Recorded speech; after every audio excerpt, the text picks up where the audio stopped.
नमस्कार दोस्तों, आशा करता हूँ आप लोग अच्छे होंगे।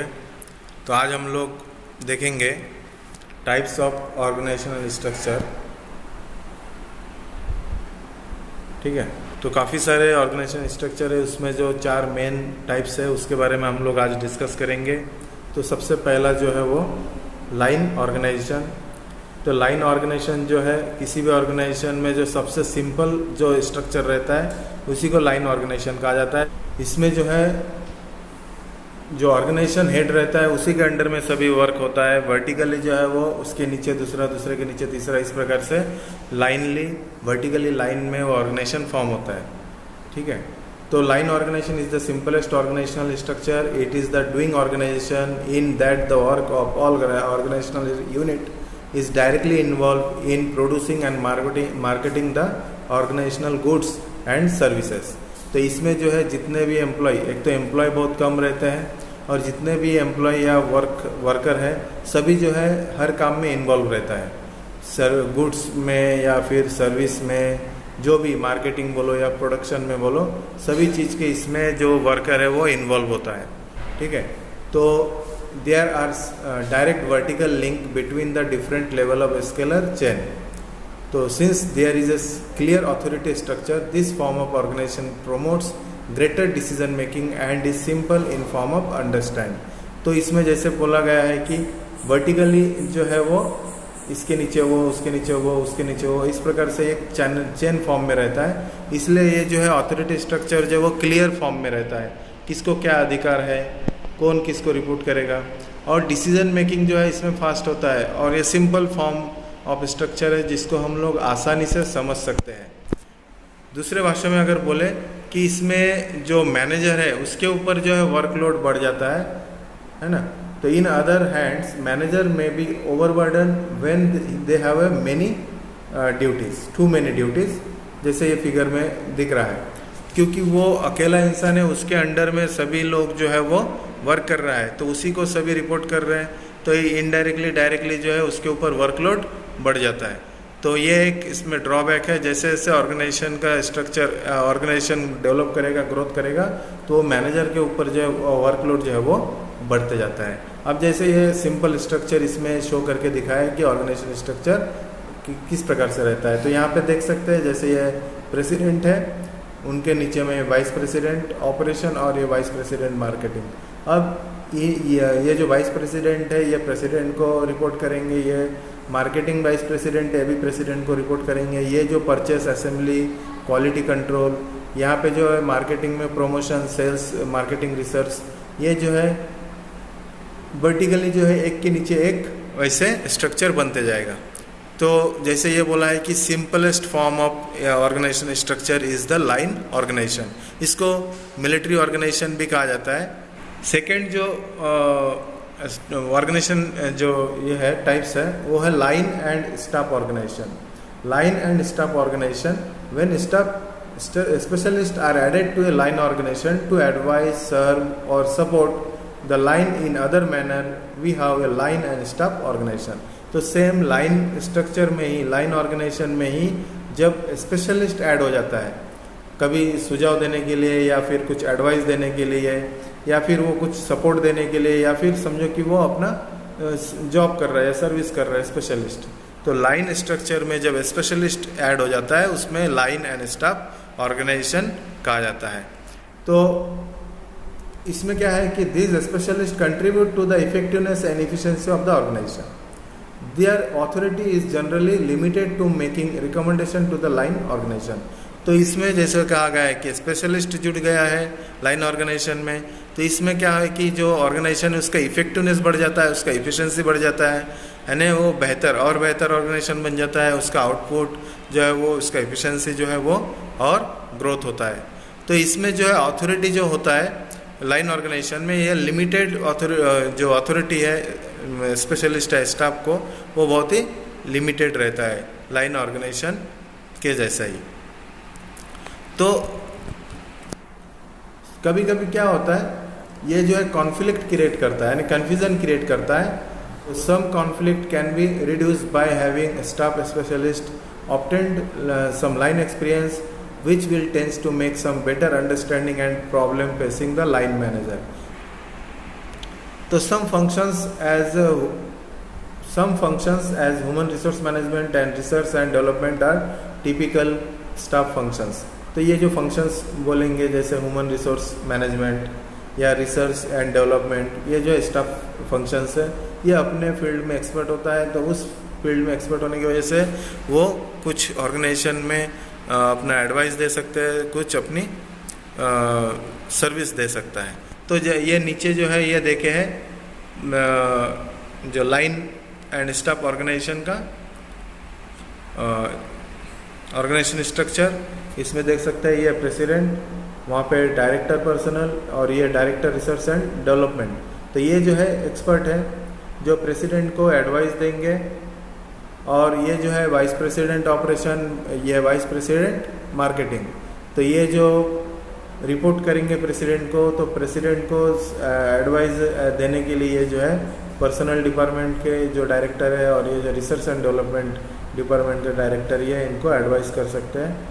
तो इससे क्या है कि ऑर्गेनाइजेशन का डेवलपमेंट बहुत अच्छा होता है और इफिशिएंसी भी इसका बढ़ता है। तीसरा जो टाइप्स है फंक्शनल ऑर्गेनाइजेशन। तो फंक्शनल ऑर्गेनाइजेशन जो है इसमें क्या है कि जो ऑर्गेनाइजेशन में डिफरेंट फंक्शंस है, जो अलग अलग वर्क है, उसको डिवाइड किया जाता है डिपार्टमेंट के रूप में। और वो डिपार्टमेंट जो है एक हेड जो रहेगा उस डिपार्टमेंट जो का जो स्पेशलिस्ट रहेगा उस डिपार्टमेंट को वो हेड रहेगा, और वो हेड के द्वारा ही वो जो डिपार्टमेंट है उसको ऑपरेट किया जाता है, ऑर्गेनाइज किया जाता है। इस प्रकार से ये फंक्शनल ऑर्गेनाइजेशन जो है वो डिवाइड होके अलग अलग डिपार्टमेंट वाइज बनता है। तो this system provides specific knowledge and guidance for each workman through an expert. तो ये अब क्या हो गया है कि अब ये डिपार्टमेंट वाइज डिस्ट्रीब्यूट हो गया है। इसलिए क्या हो गया है कि जो फंक्शंस है उस फंक्शंस में या फिर उस डिपार्टमेंट में जो भी वर्कमैन है, जो भी लोग हैं, वो सालों साल सेम टाइप का काम करते हैं, जिससे कि उनको एक्सपर्टी हो जाते हैं। और साथों साथ वहाँ पे जो भी वर्क कर रहे हैं वो उनके सुपरवाइज़र जो रहेगा वो उस फील्ड के एक्सपर्ट रहते हैं, तो जिसके वजह से उनको प्रॉपर गाइडेंस मिलता है, नॉलेज मिलता है और ऑर्गेनाइजेशन के डेवलपमेंट में काफ़ी हेल्प होता है। तो एक्सपर्ट जो है इसमें इन्वॉल्व हो जाता है, इससे जो है वो ऑर्गेनाइजेशन जो है काफ़ी इफिशिएंसी उसका बढ़ जाता है। ठीक है, तो functional heads are relieved of their routine work, they can get more time to spare for the general development and improvement of organization। अब इसमें क्या हो गया है, जो फंक्शनल हेड है या डिपार्टमेंटल जो हेड है उसके जो अंडर में जितने लोग हैं वो सब एक्सपर्ट हो गए अपने अपने काम में। वो अपने काम में एक्सपर्ट होने की वजह से अब ये फंक्शनल जो हेड है उसको हर काम के लिए सुपरवाइज या लुक आफ्टर करने की ज़रूरत नहीं है, तो उसको काफ़ी टाइम मिल जाता है, स्पेयर टाइम, जिससे कि वो अपने अलग डेवलपमेंट, अपने जो डिपार्टमेंट के डेवलपमेंट के लिए या इम्प्रूवमेंट के लिए टाइम निकाल के उसके डेवलपमेंट के लिए काम कर सकते हैं। तो ये इस फंक्शनल हेड को काफ़ी जो है हेल्प मिलता है इस प्रकार के ऑर्गेनाइजेशन स्ट्रक्चर में। अब ये देख सकते हैं एक चार्ट है फंक्शनल ऑर्गेनाइजेशन में कैसा रहता है। जैसे ये जनरल मैनेजर है, अब इन्होंने क्या कर दिया है, सभी डिपार्टमेंट कर दिया। ये प्लानिंग डिपार्टमेंट है, अब ये रिक्रूटिंग डिपार्टमेंट, प्रोडक्शन डिपार्टमेंट, ये कॉस्टिंग एंड अकाउंट डिपार्टमेंट, और ये प्रोसेसिंग डिपार्टमेंट, और ये है सेल्स डिपार्टमेंट। अब ये जो है इस फील्ड में प्लानिंग सेक्शन में कोई हेड है उसको देखेगा, ये जो रिक्रूटमेंट हेड डिपार्टमेंट का जो हेड होगा वो उसका डिपार्टमेंट को देखेंगे। इस प्रकार से डिपार्टमेंट वाइज करने के वजह से ये जीएम जो है जनरल मैनेजर उसको काफ़ी स्पेयर टाइम मिलेगा कि इनके तरफ उसके ऊपर वर्क बर्डन भी नहीं बढ़ेगा, वर्कलोड भी नहीं बढ़ेगा, और वो काफ़ी स्पेयर टाइम की वजह से ऑर्गेनाइजेशन के डेवलपमेंट के लिए और काफ़ी कुछ प्लानिंग कर सकते हैं या फिर उसमें सहयोग कर सकते हैं। तो ये है फंक्शनल ऑर्गेनाइजेशन का चार्ट। जैसे कि प्लानिंग में बोला है, प्लानिंग से डिपार्टमेंट में या फंक्शन में इसके अंडर में आता है चीफ इंजीनियर और असिस्टेंट स्टाफ। और रिक्रूटिंग जो फंक्शन है इसमें आता है लेबर ऑफिसर और पर्सनल ऑफिसर। अब ये जो परचेस डिपार्टमेंट है उसमें आता है परचेस ऑफिसर, असिस्टेंट स्टाफ। और ये जो तुम्हारा प्रोडक्शन है इसमें है वर्क मैनेजर, प्रोडक्शन मैनेजर या फिर जो फैक्ट्री मैनेजर है वो, ये सिर्फ इनका प्रोडक्शन का काम देखने का है, इसमें इनको दूसरे कोई फंक्शंस इनमें इन्वॉल्व नहीं होगा, सिर्फ अपने डिपार्टमेंट का ही काम देखेंगे। फिफ्थ वाला जो है कॉस्टिंग एंड अकाउंट, इसमें जो है वो कॉस्ट जो कंट्रोलर है और उसका जो असिस्टेंट वगैरह स्टाफ, सहयोगी स्टाफ है वो लोग। और ये जो है तुम्हारे प्रोसेसिंग, इसमें प्रोसेस एक्सपर्ट और उनके सहयोगी कर्मचारी। और ये जो सेल्स है इसमें सेल्स मैनेजर और उनके सहयोगी जो कर्मचारी। इस प्रकार से ये क्या है कि प्रॉपर फंक्शंस जो है डिसाइड करके रखा है और वो उस फंक्शनल जो हेड है उसी डिपार्टमेंट को वो देखता है। तो ये इससे जो है और भी काम में गति मिलता है, ये जो है काम और अच्छे से होता है और इस प्रकार से ऑर्गेनाइजेशन का डेवलपमेंट और बेहतर और एक्सपांड इजीली होता है। तो ये जब ऑर्गेनाइजेशन एक काफ़ी हद तक बढ़ जाता है, उस टाइम पे जब ऑर्गेनाइजेशन स्ट्रक्चर जो है वो फेल्यूर होने लग जाता है, उस टाइम पे इस प्रकार का फंक्शनल ऑर्गेनाइजेशन जो है वर्क बेहतर करता है। ठीक है, अब ये जो फोर्थ टाइप का जो ऑर्गेनाइजेशन है ये जो है तुम्हारा committee organization. Committee organization for example जैसे कुछ काम आ गया है, एकाएक कुछ काम आ गया है, उस टाइम पे जो है वो डिपार्टमेंट जो है पहले से फिक्स नहीं है। अब क्या किया जाएगा, उस काम के लिए कौन कौन से स्टाफ जो है, कौन कौन से पर्सनल जो है उसमें हेल्प हो सकता है, उन लोगों को अलग से टेम्परेरी बेस पे और कमिटी जो है वो डिसाइड गठित किया जाता है या फिर डिसाइड किया जाता है और वो कमिटी जो है वो उस काम को करने तक, कंप्लीट होने तक वो कमिटी बना हुआ रहता है और उस काम को करने में सपोर्ट करता है। तो इस प्रकार का जो ऑर्गेनाइजेशन है उसको कमिटी ऑर्गेनाइजेशन कहा जाता है। तो when a group of people is formally appointed to consider और decide certain matters, this type of structure is a committee. ठीक है, तो जो कुछ ग्रुप ऑफ पीपल है उनको जब एक साथ अपॉइंट किया जाता है कुछ काम के लिए, किसी एक खास काम के लिए, इस प्रकार के स्ट्रक्चर को कहा जाता है कमिटी स्ट्रक्चर। तो कमिटी जो है ये परमानेंट भी हो सकता है या फिर टेम्पररी भी हो सकता है।